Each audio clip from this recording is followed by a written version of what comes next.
ഓം ശ്രീ ഗണേശ ശാരദാ ഗുരുഭ്യോ നമഃ. അമ്മേ നാരായണ, ദേവി നാരായണ, ലക്ഷ്മീ നാരായണ, ഭദ്രേ നാരായണ. അമ്മേ നാരായണ, ദേവി നാരായണ, ലക്ഷ്മീ നാരായണ, ഭദ്രേ നാരായണ. ഓം ശ്രീ മഹാദേവി നമഃ. അഥ ഏകത്രിംശദശകം ഭ്രാമര്യവതാരം. കശ്ചിത് പുരാ മന്ത്രമുദീര്യ ഗായത്രീ ഇതി പ്രസിദ്ധം ദിദിശോരുണാഖ്യഃ. ചിരായ കൃത്വാ തപ ആത്മയോനേഃ പ്രസാദിതാദാപവരാനപൂർവാൻ.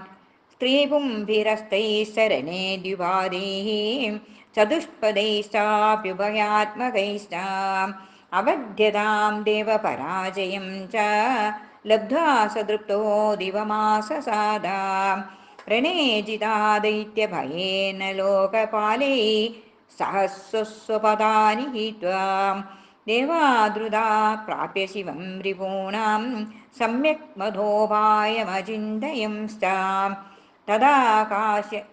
തഥാകാപ്യശരീരിണി വാഗ് ഭജേത ദേവീം ശുഭമേവ വസ്യാത്. ദൈത്യോരുണോ വർദ്ധയതീഹ ഗായത്രീ ഉപാസനേന ആത്മബലം ത്വദൃശ്യം. യദ്യേഷദം മന്ത്രജപം ജഹാതി സദുർബലഃ സാധ്യമധോപി ച സ്യാദ്. ഏവം നിശമ്യ ത്രിദശൈ പ്രഹൃഷ്ടൈഃ അഭ്യർത്ഥിതോ ദേവഗുരുപ്രദസ്തേ. സപ്രാപദൈത്യം യതിരൂപധാരീ പ്രത്യുദ്ഗതോ മന്ത്രജപാദിസക്തം. സ്മിതാദ്രമുജേ കുശലീ സ ബന്ധോ മിത്രോ ഭവാൻ കിം ജഗദേകവീരാ. ദൈത്യസ്യ തേ മന്ത്രജപേന കിം യോ നൂനം ബലിഷ്ഠം ത്വബലം കരോതി. യേനൈവ ദേവാ അമലാരണേഷു ത്വയാജിതാസ്ത്വം സഹിതം കുരുഷ്വ. സന്യാസിനോ മന്ത്രജപേന രാഗദ്വേഷാദിചേതും സതതം യതന്തെ. നൃത്തം യതന്നാഭിമുമുക്ഷുരർത്ഥ കാമാദിസക്തസ്യ ജപേന കിം തേ. ഏകം ഹി മന്ത്രം സമുപാസ്വഹേതോ തേനാസി മിത്രം മമ തദ്വദാമി. മന്ത്രശ്ച മേ മുക്തിദ ഏവ തുഭ്യം വൃദ്ധിം ന ദദ്യാദയമിത്യവേഹി.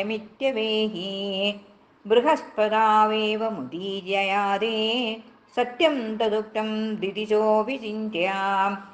ക്രമാജ്ജഹോ മന്ത്രജപം സദാ ഹി മൂഢഃ പരപ്രോക്തവിനേയബുദ്ധിഃ. ഏവം ഗുരോ കുർവതി ദൈത്യഭീരൈഃ കൃത്വാ തപോ യോഗജപാധ്വരാദീം. ജാംബൂനദേശ്വർയ അമരൈസ്തു ദാതും പ്രസാദിതപ്രാദുരഭൂകൃപാർദ്രാം. त्वद्देहजातिर्भ्रमरैरनन्तैर्दैत्यः ससैन्यो विफलास्तशस्तः. दक्षो हतस्त्वं च नुदिप्रसन्ना पश्यस्सु देवेषु तिरोहिताभूः.